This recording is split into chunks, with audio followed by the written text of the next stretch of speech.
This is Joan with the Joan Jerkovich Show at 910 KINA Salina, bringing you innovative talk radio that surprises, entertains, and sometimes informs you. And today my guest is Dr. Wendell Nickell, and he's been living here in Salina for many years is now a retired surgeon, worked many years as a surgeon.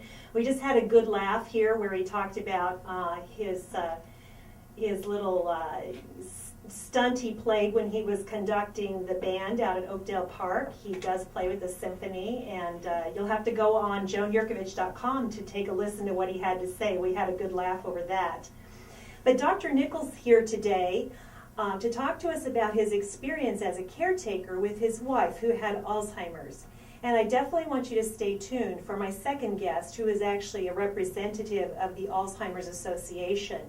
And we'll have a lot of good information as well. Welcome, Dr. Nickell. Thank you. Yes.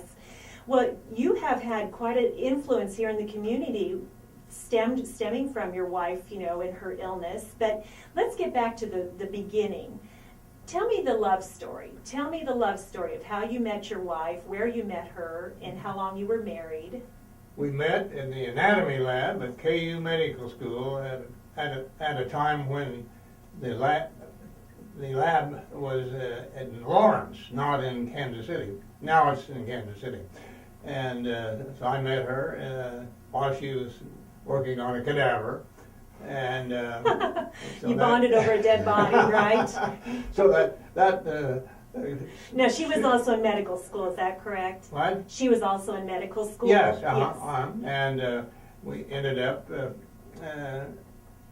going to KU Med and then actually transferring to Northwestern University Medical School together, and ended up practicing together, first at Osborne, Kansas, and then I got drafted into the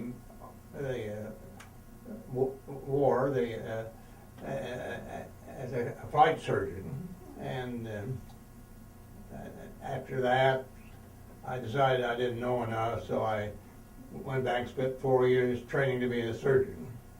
So so you were a flight surgeon in the service, but you weren't actually officially trained as a surgeon, or is that just a title? No, that's just a term that they use. They use. It doesn't mean you're a surgeon. Okay, okay, well, duh, I don't know all these military terms. Get me on the medical and the military, you've got to have to interpret for me. What was your wife's medical specialty? Anesthesiology. Okay, I see. So did you actually work together where she did a lot of the anesthesia for your surgeries? We did, but I didn't make it a habit to use her as my anesthesiologist. I didn't hesitate to, but I didn't want to feel like she had to be with me. Yeah. Right, too much togetherness maybe? How many years were you married? Oh, brother. Uh-oh. Well, now, every good husband's supposed to remember these 40 things. years. About 40. Yeah. And how did her illness, which of course you're here to talk about, being a caretaker to someone with Alzheimer's, how did her illness of Alzheimer's initially present itself? What were the signs? Well, she had trouble remembering things, and then she was kind of a questionable person driving a car, to the point where I was concerned that she shouldn't be driving a car, and of course she didn't agree with my idea that she shouldn't, and we had a hard time keeping her from driving. So what was she doing? I mean, she wasn't just what you'd call a bad driver. Was she like getting lost? Yeah, and was there not remembering where she was? That is one of the hallmarks and one of the signs, isn't it? Yeah, it's a dangerous thing, and driving is such an important part of a person's life. Yes. And a lot of people don't think that women should be driving, right? But now you're really going old school on me. You're showing your age. But and of course, here she is in medical school. Back in that day, that was unique in itself. It's such an important part in practically everybody's life that to think about taking it away is critical. Yeah, and it's very resisted. You know, as you know, I own Dignity Care Home here in town, and that's one of the first things that families have to intervene on because they're either getting lost or they're obviously unsafe. And that is one of the hardest fought issues that initially a lot of times you have to deal with. And you know what my story is? I always say make the doctor tell them. You know, turn it over to the doctor and make them be the bad guy and say you have to give up your car. So you saw her having some trouble with driving. What other symptoms did you see, just quickly? Well, she decided to give up practicing medicine, and she did. But she continued. She had 5 children, but she did continue to cook. She's a good cook. And in spite of her problems, she still was a good cook. Now, how old was she when she was actually diagnosed with Alzheimer's? Well, probably 72, something like that. So this was beyond her child-rearing years. You know, she wasn't one of those that got it in her 40s, which we know that can strike. And that's a particularly tragic thing. It is very tragic. It's always tragic, but it's especially tragic when you get it young. Well, and you know, Dr. Nickell, when I called you to see if you might want to come on and talk to us, that this was somewhat prompted by the televangelist, Pat Robertson, who runs the 700 Club on television, who's a gentleman called into his show and said, you know, I have a wife who has Alzheimer's. I'm thinking of having an affair. I'm thinking of, you know, whatever. And his response, this televangelist, said, I know it sounds cruel, but if he's going to do something, he should divorce her and start all over again. And if he says, in a sense, she is gone to her disease of Alzheimer's, he's right. It's like a walking death. Do you have a comment on that, where he was really criticized in the media for saying that? Because how can a minister tell someone who's dealing with an illness of a spouse, just divorce them? It's like a death anyway. Well, I think it's a very bad thing, and I would never. I know you wanted to say something stronger. I wouldn't consider it, and when you have a spouse and the spouse is ill, part of your job as a spouse is to take care of the person who's ill, and that's what I did. And she ended up, during her more direct, serious part, made our living room into a hospital room, and she slept there and lived there. And so I would assume you had to have at some point had some help. Yes, I hired coming help. Into the house.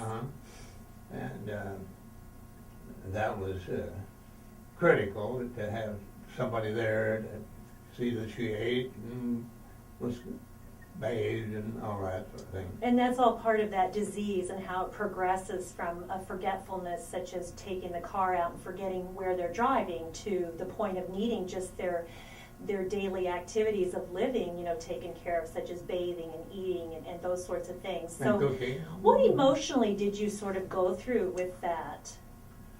Well, I was sad, and I hated the fact that she had a problem for which there's no solution. There isn't. And although I was not very knowledgeable about Alzheimer's until I ended up with in my family, and so that I did everything I possibly could. She had other physical problems, cardiac problems, and when she finally died, it was probably more for that problem than for the Alzheimer's. From her heart versus her other disease. So how many years did she actually suffer with this? About 7 years. 7 years. And in the last how many years did you have the living room set up like a hospital and have some help, would you say? About 2 years. About those last 2 years. And she had her 80th birthday in December and died in January. and we had a party over at Abilene at the restaurant there with friends, and that was pretty shortly before she actually died. And I assume then she maybe went in a wheelchair and... No, she was still walking? Still walking. Oh, wow. So shortly after that. So even though she kind of had her caretaking and your whole house had changed to giving it, making it convenient for everyone, she could still walk. Gradually got so she couldn't remember who people were, except for me, and and almost till the time she died, she remembered me and my name, but nobody else. Yeah. Now I know that you've, like you said, you had to become a little bit knowledgeable, even though you're an MD and you're a surgeon. This wasn't your area of expertise, so you had to become a little bit knowledgeable. And I think you know that sometimes they don't know their spouse. They don't know their husband or wife. Is that true? They get to the point where they don't even know their spouse. That's common. And I've also heard where sometimes one reason they don't know you is you're not the man she married, in the sense that you're not 20s, 30s. Have you heard of that as well? Yeah, that's true. And you look different, and she's forgotten the short-term memory that goes away. She forgets that you both have aged over your marriage. She was not difficult to deal with. Some Alzheimer's patients are very difficult to deal with, and it's almost impossible. They do become somewhat violent. The brain chemistry changes, the disease progresses, and she didn't have that. Never became violent. And that was a blessing that you recognized with your education and your training too. So, but you never would have thought of this as something that, again, you took your vows of marriage very seriously, contrary to what this minister might be saying. You took your vows seriously. Well, I think that's unthinkable and intolerable. Intolerable. And your children, were they there and supportive of you through the process? I don't know that they live here, do they? Do they what? Your children live here in the area? Oh, no, none of them do. All of my son and his wife are doctors. My brother-in-law is a doctor, and I have a daughter who's a nurse practitioner. So they were all pretty knowledgeable about the problem, and they were very supportive, although they were not in a position to be really helpful. Because they have their lives and they live in other communities and such. Right. Right. Now, how many children do you have? 5. 5. And of those, you said one's a doctor and one's a nurse practitioner?